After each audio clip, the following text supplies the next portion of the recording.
আজকে আমাদের আলোচনার বিষয় কবিগুরু রবীন্দ্রনাথ ঠাকুরের লেখা বোঝাপড়া কবিতাটি। এটা ক্লাস অষ্টম শ্রেণীর পাঠ্য প্রথম কবিতা।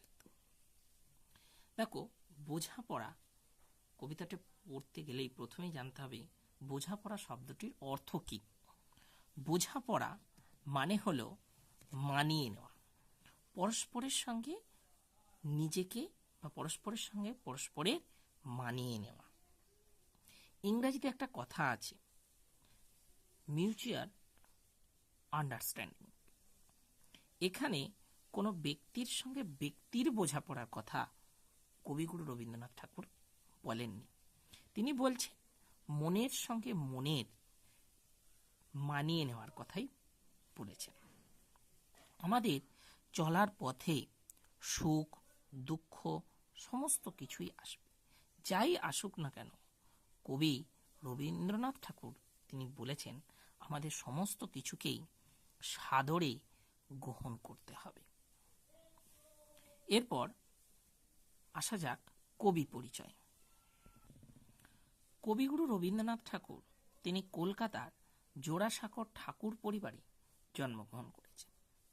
তিনি প্রথাগত শিক্ষায় শিক্ষিত না হলেও একাধিক গল্প, কবিতা, উপন্যাস সমস্ত কিছুই আমাদেরকে উপহার দিয়ে গেছে। 1913 সালে তিনি গীতাঞ্জলি কাব্যগ্রন্থের ইংরাজি অনুবাদ করেছেন। অনুবাদ করবার জন্য তিনি নোবেল পুরস্কার পান। এশিয়ার মধ্যে তিনিই প্রথম নোবেল পুরস্কার পান। দুই স্বাধীন রাষ্ট্র ভারত এবং বাংলাদেশের জাতীয় সঙ্গীত তাঁর রচনা।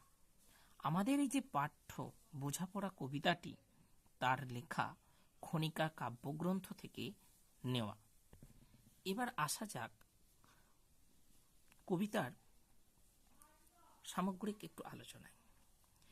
বলে রাখি প্রথমেই যে আজকে সমগ্র কবিতাটা আলোচনা করা সম্ভবপর নয়, আমরা 3টে ভিডিওতে এটা আলোচনা করব। দেখো, প্রথমেই তিনি কি বলেছে, মনেরে আজ কহ যে ভালো মন্দ যাহাই আসুক সত্তরে লও সহজে। অর্থাৎ কবি বলছেন তিনি আমাদের জীবনে ভালো মন্দ যাই আসুক না কেন আমাদেরকে সহজ সরলভাবে সেটাকে, যেটা সত্য সেটাকে আমাদের গ্রহণ করতে হবে। কেউ বা তোমায় ভালোবাসে, কেউ বা বাঁচতে পারে না যে। অর্থাৎ কেউ কেউ দেখা যাবে তোমাকে খুব ভালোবাসবে, কেউ বা আবার তোমাকে ভালোই বাসবে না। কেউ বিকিয়ে আছে, কেউ বা সিকি পয়সার ধারে না যে। অর্থাৎ কেউ কেউ তোমাকে অর্থের বা সম্পদ দিয়ে তোমাকে সাহায্য করবে, কেউ বা হয়তো সিকি পয়সাটুকুনো তোমাকে দেবে না। সিকি পয়সা হচ্ছে আগেকার দিনে প্রচলিত মুদ্রা। 4 আনা সমান হচ্ছে 1 সিকি, 16 আনা সমান হচ্ছে অর্থাৎ 4 সিকি। কতকটা যে স্বভাব তাদের, কতকটা বা তোমারও ভাই। অর্থাৎ কিছুটা হয়তো তাদের স্বভাব, তারা তাদের স্বার্থ থেকে বেরিয়ে আসতে পারছে না। আমরাও হয়তো কখনো কখনো নিজের স্বার্থকে চরিতার্থ করতে চাই, স্বার্থের বাইরে বেরোতে চাই না। কতকটা এ ভবের গতিক। ভব ভব শব্দটির অর্থ হচ্ছে পৃথিবী। সবার তরে নই সবাই। অর্থাৎ একটা কথা আছে, সকলের তরে সকলে আমরা, প্রত্যেকে আমরা পরের তরে। কথাটা কিন্তু বাস্তবে কিন্তু ঠিক নেই। অর্থাৎ হয়তো আমরা সকলের তরে আমরা সকলের হয়ে উঠতে পারি না বা হয়ে উঠি না। তাই কবি পরের লাইনে বলছেন, তোমায় কতক ফাঁকি দেবে, তুমিও কতক দেবে ফাঁকি। অর্থাৎ ফাঁকি মানে এখানে ঠকানো। তুমিও হয়তো কখনো কখনো তাদেরকে ঠকাবে, তারাও তোমাকে ঠকাবে। তোমার ভোগে কতক পড়বে, পরের ভোগে থাকবে বাকি। অর্থাৎ তুমিও হয়তো কারো সাহায্যে লাগবে, কেউ হয়তো তোমারও সাহায্য করবে, তোমাকেও সাহায্য করবে। মানধাতারি আমল থেকে চলে আসছে এমনি রকম। মানধাতার আমল মানে কি, সেই প্রাচীন কাল অর্থে ব্যবহার। মানধাতা শব্দটা হচ্ছে একটা প্রবাদ প্রবচন, প্রাচীন, অতি প্রাচীন অর্থে ব্যবহার করা হয়। মান্ধাতা হচ্ছে রাজা তিনি ছিলেন সূর্যবংশীয় রাজা, ঠিক আছে। যুবনাশ্বরের তিনি পুত্র। রাজা যুবনাশ্বের যখন সন্তান হচ্ছিল না, তখন ঋষিরা যজ্ঞ করে। সেই যজ্ঞের উৎপন্ন যে জল, সেই জল তার স্ত্রীর খাওয়ার কথা ছিল, কিন্তু ভুলক্রমে তিনি যুবনাশ্বর তিনি সেই জলটি পান করেন।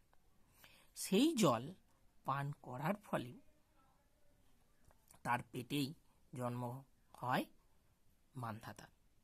মান্ধাতার জন্ম হলো ঠিকই, কিন্তু মান্ধাতা দুধ খাবে কি করে? এটা তো বাস্তব জিনিস না, এটা তো অসম্ভব জিনিস।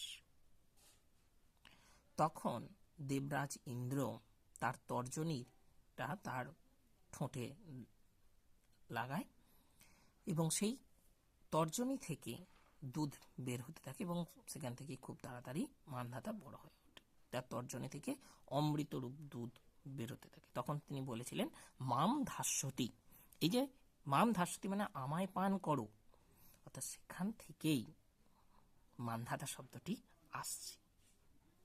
যে চলে আসছে এমনি রকম, এই রকম ভাবেই চলে আসছে।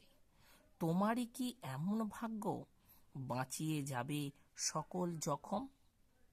বলছে এই যে সমস্যা, এই সমস্যার মধ্যে তোমরাও কিন্তু পড়বে।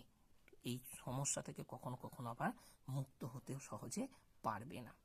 তাই কবি বলছেন তোমারই কি এমন ভাগ্য বাঁচিয়ে যাবে সকল জখম, মনেরে আজ কহ যে। তাই কবি মনকে বোঝাতে বলছেন ভালো মন্দ যাহাই আসুক সত্যরে লও সহজে। বলছে ভালো মন্দ যাই আসুক না কেন, আমাদেরকে কিন্তু তা সহজ সরলভাবে গ্রহণ করতে হবে। আজ এইটুকুনি। পরবর্তী ভিডিওতে বাকি অংশটা আলোচনা করা হবে। যদি তোমাদের ভালো লাগে অবশ্যই লাইক, সাবস্ক্রাইব করো এবং শেয়ারও করে দিও। পরের ভিডিওতে কবিতার বাকি অংশটার নিয়ে আলোচনা আসছি।